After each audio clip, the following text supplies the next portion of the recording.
Hello and welcome to Avenging Past 7. This is day 287 of our free-to-play farming guide.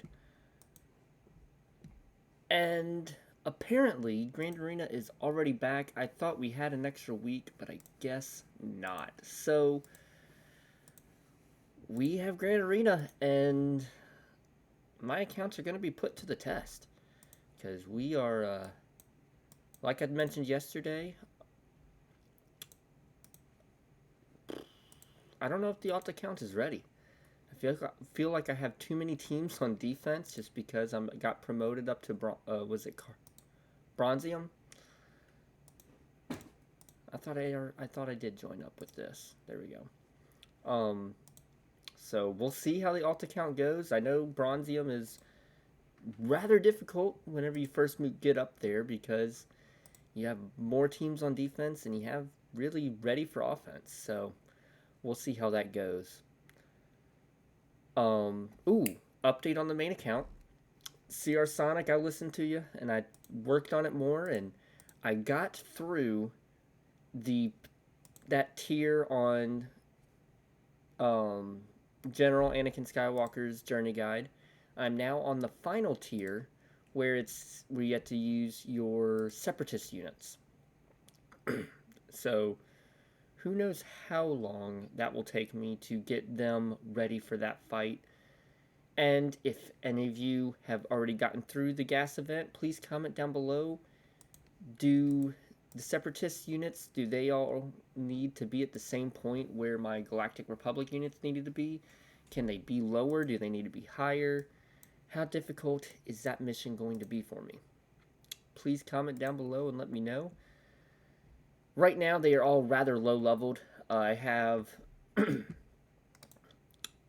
Ventress at gear 12. And then the rest of them are like gear 8 or gear 9. So I know I need to build them up further. Just curious on how far I need to build them up. So I'll be working on that for who knows how long. So we'll see. Let's see. What else has been going on? Well, okay. Yesterday, I know I'm very, very late to the party. I know I'm very late. But yesterday I finally sat down and watched the first episode of Invincible.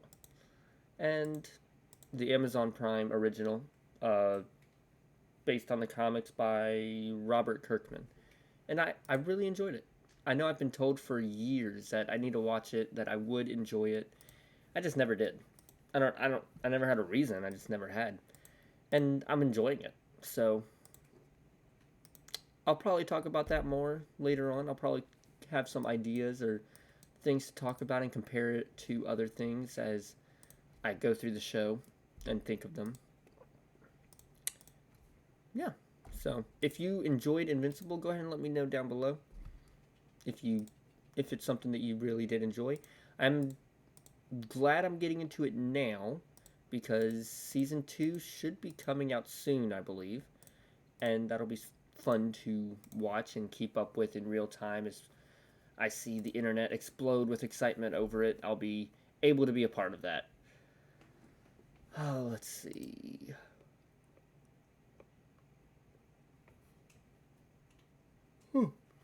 And we are now, I believe, just 8 days away from Ahsoka, if I'm correct. Let's check. Because I think it comes out next week. Yep, August 23rd. Oh, I am excited for it. I am excited for that. I don't know what to expect from it. I really don't. I don't know what to expect from it. I've been watching all the little different featurettes and previews that they've been releasing, and what caught my eye the most yesterday, what caught my attention the most, was Dave Filoni talking about working on this show. They released a featurette that talked about Dave Filoni with his creation of Ahsoka, with taking her from the Clone Wars movie where she was, where they first premiered her as a character all the way up to today. And what I think I liked the most about what he said was that he brought up working with George Lucas. And the way he talked about George Lucas, he has so much respect for Lucas. He really did.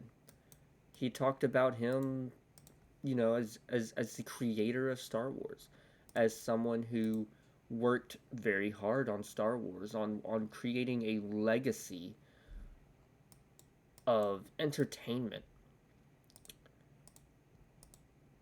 And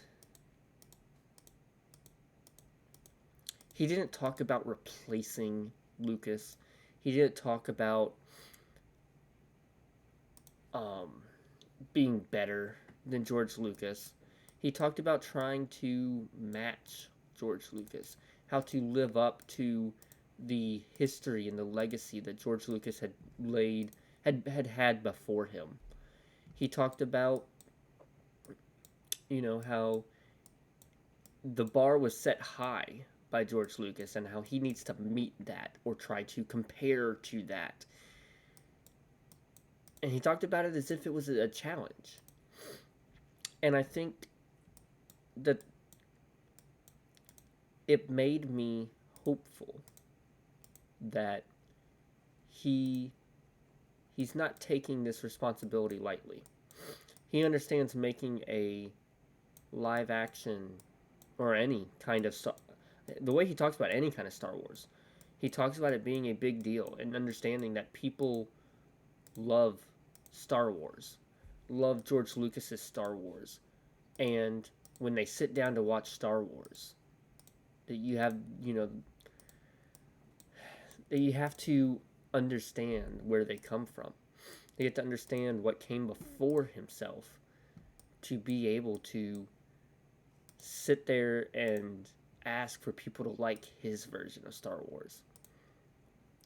Yet, and I think that the respect he has towards George Lucas, the respect that he has towards the fans, towards the characters, towards the IP, is something where I feel like we can trust what he puts his care into.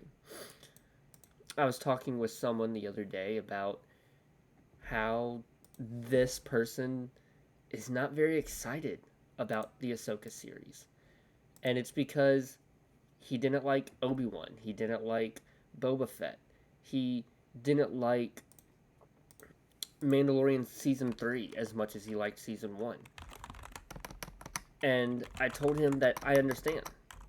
But this one is George Lucas's.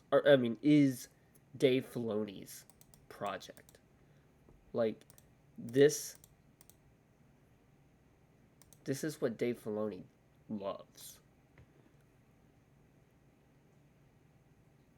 I don't think that Dave Filoni would allow the Ahsoka series to be bad, to be anywhere near possibly hated.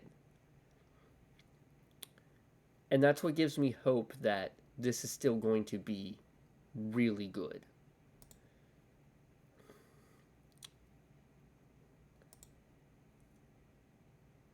Yeah, I don't think I'm going to win this fight.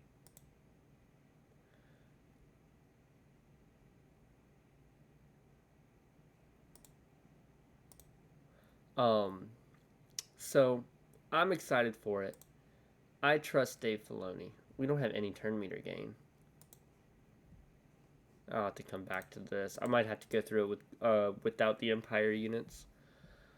I trust Dave Filoni. I trust him with these characters, and I'm excited about it. Let me know down below. Do you trust Dave Filoni? Do you think that Ahsoka will exceed all of our expectations and be better than Mandalorian? Or do you think it's going to fall apart like the other Star Wars projects have? Comment down below and y'all let me know. And as always, may the Force be with you.